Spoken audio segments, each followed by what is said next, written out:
Welcome to another episode of Music Therapy. I am John, your resident therapist, and today we are doing REN's Temporary Leave.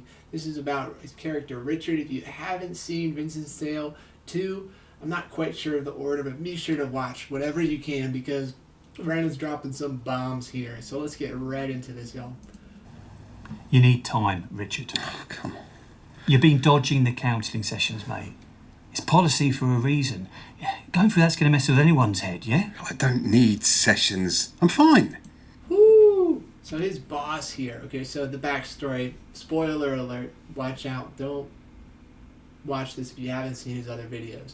But he is experiencing some post-traumatic stress disorder, right? He just killed someone, killed a kid in the heat of the moment, and now he's having some following hard times, and that's completely understandable. Let's go back a little bit. You've been dodging the counselling sessions, mate. It's policy for a reason. Going through that's going to mess with anyone's head, yeah? I don't need sessions. I'm fine. He came at me, 6 stabs in that girl, Mark. I had no choice. I get it. She was just a kid herself. I get it. Woo! So he's kind of deflecting blame. He's like, I had to do it. It was me or him, and in that position, I think you have to defend yourself, right? I mean, that's such an ethical dilemma. Yeah, okay, all right. But you're sat here 3 months on, drowning in paperwork, scowling at anyone who even bloody looks at you. You've been a right pain in the arse, mate. All right, cheers. Look, don't be like that, Rich. I'm not riding you. So he is hyper vigilant. He is on edge because of just experiencing this life or death situation where he had to literally shoot a child in order to survive. And now, of course, everyone who is seemingly friendly is gonna be on high alert in Richard's mind because he just saw the incarnate of innocence, a child, come at him with ill intent, and that reshapes your whole reality. And it's so hard to overcome that in even a few counseling sessions. Like, that could last years, it could last a lifetime. And it's so important to seek out help and talk to people throughout a crisis like this. 3 months on, drowning in paperwork, scowling at anyone who even bloody looks at you. You've been a right pain in the arse, mate. All right, cheers. Look, don't be like that, Rich. I'm not riding you for no reason here. The whole team's walking on eggshells around you. I asked you for those McLean files at least 4 times last week, and all I got was attitude every time. Woo! Yeah, so when someone's hypervigilant, you don't know what's going to trigger them, you know, what's going to make them implode. So you gotta be careful walking on eggshells. And this is why it's so important to deal with your trauma so it doesn't become your partner's trauma or your friend's trauma or their colleague's trauma. And it's not fair to impose your trauma onto other people. And you can't, of course, it's important to be trauma informed, but you shouldn't project it if you have a choice, right? And seeking out counseling can be a big help in working through that. I'm not riding you for no reason here. The whole team's walking on eggshells around you. I asked you for those McLean files at least 4 times last week, and all I got was attitude every time I brought them up. Fine, I hear you. I'll get them done and on your desk. It is just a sodding report, though. Do we have to make it such a big deal? It's not even a sodding report. It's a witness statement summary, and I had to get Freddie on them on Friday because they're just about to go in front of the judge. See, this is what I'm talking about, Rich. You're not here. You're not even close, mate. This isn't... Woo! Like, his body's there, sure, but his mind is somewhere else. There's a great saying in trauma that you don't remember the trauma, you relive it. And he is probably reliving it in his head again and again, and it is just haunting for him. And when someone is so disassociative like that, grounding them in their body can be helpful, but also think of like doing some EMDR, doing some other somatic exercises like yoga, grounding, progressive muscle relaxation can also really help. Statement summary, and I had to get Freddie on them on Friday because they're just about to go in front of the judge. See, this is what I'm talking about, Rich. You're not here. You're not even close, mate. This isn't me, Mark. You know I've always been solid. 10 years, not a foot wrong. I just need to get back out there. You all... Ooh, 10 years until this day that changed him forever.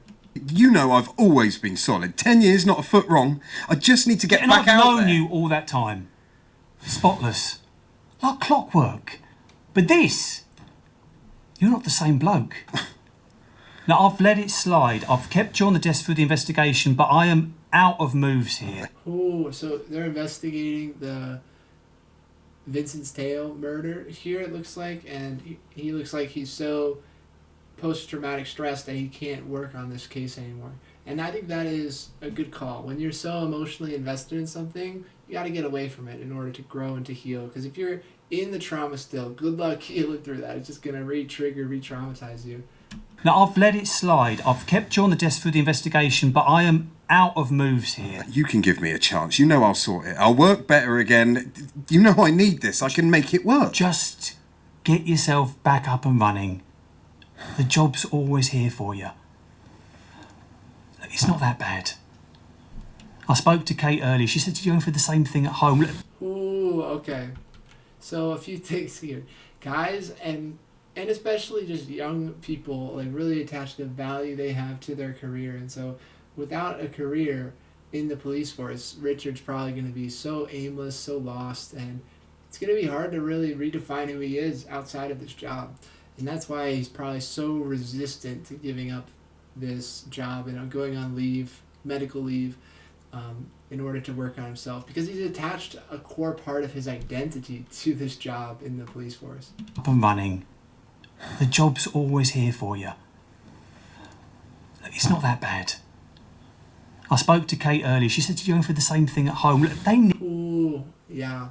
So it looks like Kate is Richard's wife, and yeah, so it doesn't discriminate. Whatever category of life you're in, work, home, person, it's all gonna come down in here, and it's gonna wreak havoc if you let it. If you don't work through it. Need you more than. I spoke to Kate earlier. She said you're going through the same thing at home. They need you more than we do. Fuck off, Mark. Don't you dare talk about my family. This is exactly what I'm talking about. It's over, Rich. I'm just trying to help you here, and you're straight for the jugular again and again.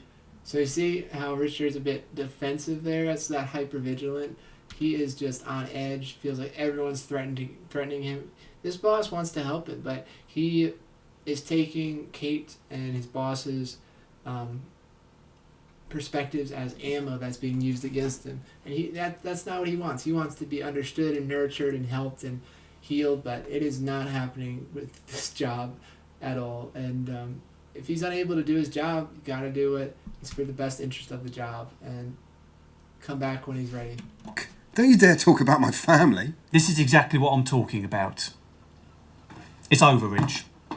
I'm just trying to help you here, and you're straight for the jugular again and again. You're on leave. What? Oh, shit. Okay, so I do see how Richard is a little taken off by the fact that his boss here has talked to his wife. I think that might be a bit of a personal boundary crossing, even professional boundary crossing, unless like Kate works for the police force as well. But even then, it's a bit blurry ethically whether or not he should be talking to his wife like that. So I see why Richard's really on edge there. And looks like he's done. He can't work right now. I'm trying to help you here, and you're straight for the jugular again and again. You're on leave. What? Now. Go home, get yourself straight. I need the old you, not this. Are you serious? Badge. Ooh.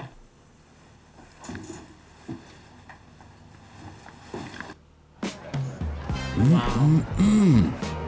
Holy smokes. I was not expecting that. He just gets fired, gets up, walks out. Totally get that. But notice just how